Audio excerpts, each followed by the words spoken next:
Oke, sekarang ke lisosom. Jadi lisosom ini udah pernah gue singgung di video sebelumnya, merupakan salah satu organel yang ada di dalam sel.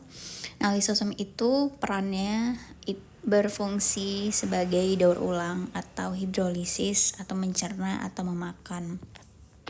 Jadi sebenarnya kayak mereka sinonim satu sama lain sih kata-kata ini. Jadi daur ulang kan berarti mendaur atau memproses dari satu produk ke produk lain gitu ya, kayak mengubah sesuatu gitu ya, mendaur ulang. Hidrolisis kan juga ada kaitannya dengan daur ulang. Jadi kayak kalau kita mendaur ulang kan berarti ada misalnya bagian-bagian dari misalnya nih gitu ya, ini mau didaur ulang gitu ya, nanti pasti mau dibongkar dulu gitu ya, dibongkar entah mau dipecah-pecah dulu gitu, jadi bagian-bagian yang kecil-kecil kah gitu ya, jadi itu. Nah, bisa juga disebutnya sebagai mencerna. Mencerna itu ya berarti kayak apa ya, kayak memakan juga ya, sama gitu. Jadi kayak kita memasukkan sesuatu ke dalam bagian gitu ya, masuk terus nanti diproses gitu. Nah, di sini tuh kata mencerna dan memakan tuh nanti bisa saja kaitannya dengan makanan atau nutrisi, tapi juga bisa bagian-bagian yang memang masuk ke dalam sesuatu gitu ya, dalam hal ini saya sel gitu, sehingga nanti bagian yang masuk ke dalam sesuatu itu diproses gitu ya. Jadi memakan atau mencerna di sini tuh bisa aja maksudnya adalah si produknya ini tuh makanan atau nutrisi beneran untuk masuk ke dalam sel, atau memang kayak bagian-bagian lain gitu ya. Pokoknya intinya yang masuk ke dalam gitu ya. Jadi entah makanan ataupun misalnya bisa aja kayak bakteri atau misalnya kayak zat tertentu gitu yang memang butuh untuk pecah atau mau disederhanakan atau mau dirombak gitu ya. Nah, lisosom ini tuh punya dua cara kerja didasarkan atas apa ya? Yang pertama deh dulu ya, autofagi. Autofagi ini yang pertama ya. Autofagi ini tuh maksudnya auto ini tuh sendiri gitu ya, atau apa ya, otomatis sendiri gitu ya. Fagi itu makanan, memakan gitu ya, makan maksudnya makan ya, makan, dia memakan sesuatu yang ada di dalam dirinya sendiri gitu. Jadi autofagi itu maksudnya misalnya nih ada sel ya, sel, terus kan ada lisosom nih di dalam. Lisosom ini nanti akan mencerna atau memakan bagian lain di dalam sel gitu. Jadi mereka masih dalam satu sel.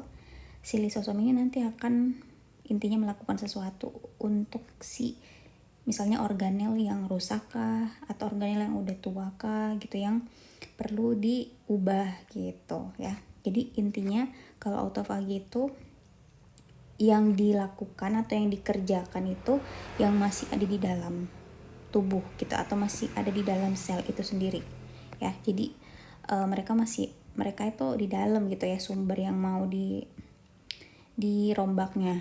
Nah, ini contohnya nih, ini ada kayak gue gambarin, ini membran sel ya, ada membran sel. Terus berarti kan kita tahu tuh di bagian sini tuh bagian luar, bagian sini bagian dalam ya.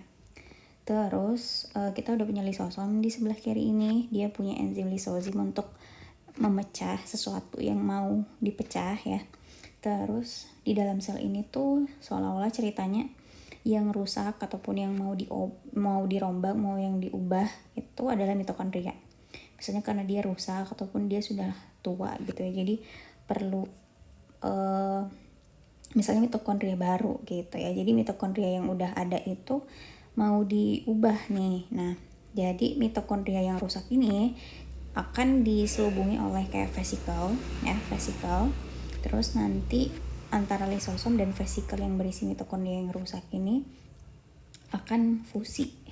Fusi ini tuh maksudnya menyatu ya. Jadi nanti si enzim-enzim ini, enzim-enzim ya, enzim-enzim lisozimnya itu akan berada dalam satu vesikel gitu ya. Jadi ini kan vesikelnya lisosom. gitu. Jadi dia akan nyatu dengan vesikel yang ini. Nah, terus akhirnya enzim lisozimnya akan mencerna atau menghidrolisis atau memecah si komponen-komponen mitokondria yang rusak, sehingga nanti akan terbentuk komponen-komponen yang sudah terurai, yang diurai oleh enzim lisozim.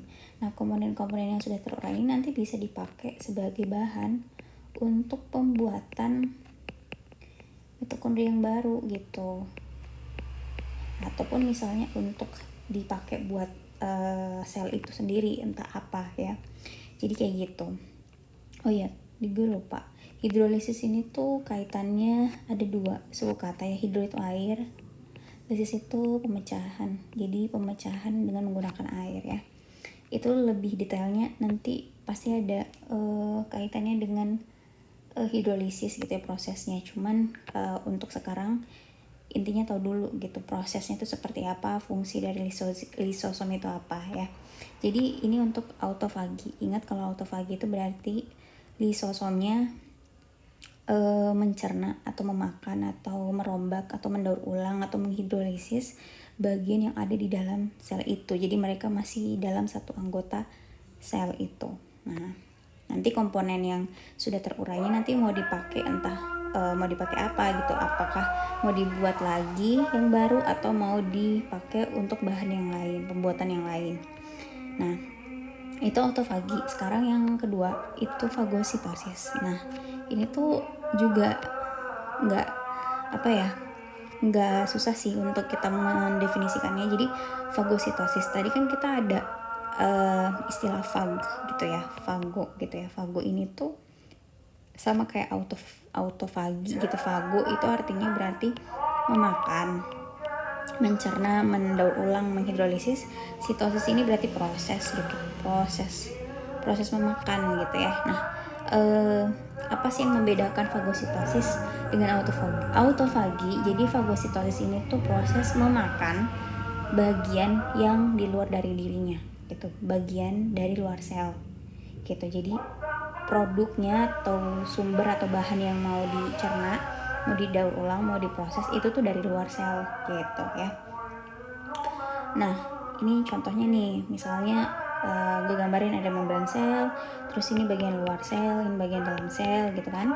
Nah, di sini bahan yang mau dicerna itu dari luar gitu. Contohnya bakteri nih. Jadi bisa aja bakteri, bisa aja nutrisi, bisa aja zat lain gitu ya, terserah itu apa, tapi intinya dia dari luar sel ya. Nah, bakteri ini tuh misalnya harus dibunuh nih atau harus dilumpuhkan ya. Jadi dia harus masuk ke dalam sel ini ya melalui membran selnya.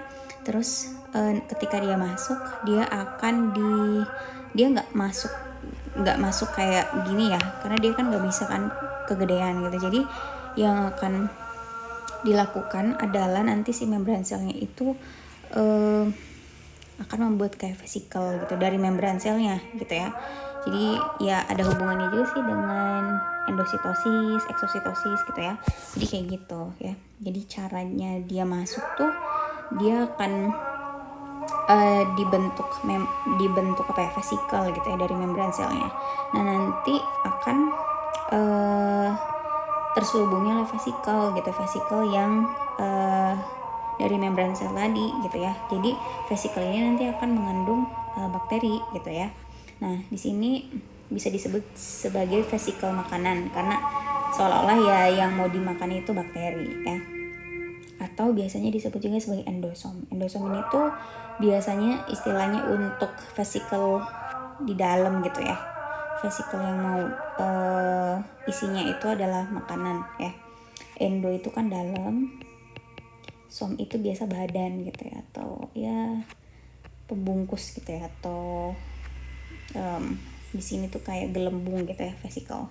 Nah, nanti ya udah gitu, tinggal lisosom yang ada di dalam sel ini akan berfungsi lagi gitu, sama aja kayak autofagi gitu. Jadi kalau udah di dalam sel, si makanannya itu atau si targetnya itu nanti akan berfungsi dengan lisosom gitu. Jadi akhirnya enzim lisozimnya itu akan mengurai si makanan itu, si bakteri itu gitu. Jadi nanti akan terurai komponen-komponen dari bakteri, dan bakteri itu akhirnya kan mati ya.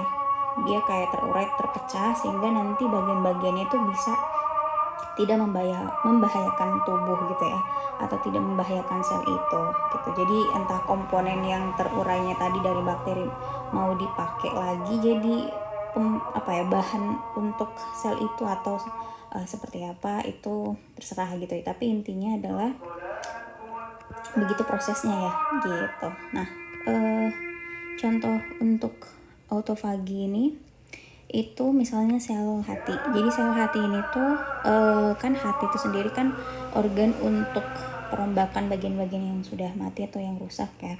Nah, jadinya sel hati ini atau disebut sebagai hepatosit ini punya banyak lisosom gitu, karena ya tadi ya kaitannya dengan fungsi dari organnya itu sendiri. Jadi sel-sel penyusunnya itu banyak lisosomnya gitu ya. Jadi si lisosom ini tuh banyak ditemukan di sel hati. Nah, gitu ya. Jadi untuk yang fagositosis itu contohnya adalah sel darah putih. Jadi sel darah putih atau jenisnya makrofag itu kan perannya adalah untuk membunuh bakteri yang masuk ke dalam tubuh, sehingga ketika kita misalnya ya terinfeksi, makrofag di tubuh kita itu udah langsung gercep ya untuk menyerbu si makanan. Dalam hal ini tuh makanannya tuh bukan literally makanan ya, tapi kayak bakteri, karena yang masuk ke dalam gitu ya. Jadi seolah-olah istilah makanan tuh ya sesuatu yang masuk ke dalam gitu ya. Nah, jadi si makrofagnya itu ya gercep untuk menyelubungi si bakteri ini gitu ya, atau memasukkan si bakteri ini ke dalam sel makrofag gitu, sehingga nanti langsung dipecah oleh lisosom gitu dari enzim lisozimnya. Nah, biar kita nggak kena penyakitnya gitu ya dari misalnya infeksi bakteri itu. Jadi kayak gitu ya untuk peran lisosom.